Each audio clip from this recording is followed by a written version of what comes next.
So what did those two experiences in jail teach you? Like the first time around and then the second time around, like what kind of lessons did you learn, or what kind of awakenings that you may have had? Well, it's a revolving door, and you don't get, and that's the only life that I was going to get. Mm-hmm. What do you mean by that? With the life that I was leading, that was the only thing that I was going to experience in life. Mm-hmm. Was I was going to be home for a little while, and then I was going to go back to jail. Yeah. It didn't matter when. It Mm-hmm. was like it's going to happen. Yeah. You know what I mean? Because it was a pattern. I seen a pattern. You got locked up when you was 12. Wow. You did your first 90 days. Then you came home. You came home for a little while. Then you did 6 months. So every time you went back, you do a longer stay until you end up maybe like some of my friends. Life. Because that's what that life leads to. It leads to a life of nothing but jail, crime, you know what I mean, destroying your family, relationships. Yeah. That's what it does. So I remember I was praying to God one night and I was like, man, God, I don't know how I'm going to change my life. Because I don't have friends outside of the streets. Mm-hmm. And I was like, man, just, help me, direct me.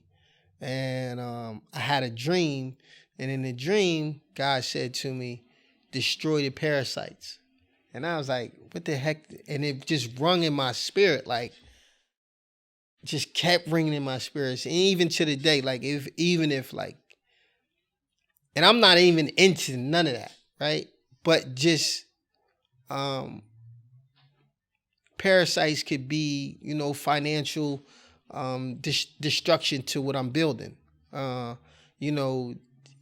Maybe thinking about possibly sabotaging a relationship, and it's like, no, you gotta destroy those parasites, those thoughts and habits that would take away from what your legacy. Mm-hmm. You know what I'm saying? So yeah, that was a turning point for me. And so when I came home from prison that last time, I actually didn't come home and see none of my friends. Yeah. Oh, okay. Yeah. I didn't have communication with them for probably about 2 years. Yeah. And they was like, oh, you changed. And he was like, absolutely. Yeah. I can't do this no more. And so my friends, after they seen that my change was solid, probably like the 4th year, I was like around 29, then my friends started to come to me, ask me for advice. Man, how do I change? How do I do this? How do I do that? And we don't know the purpose that God has for us and why we take the routes that we take. But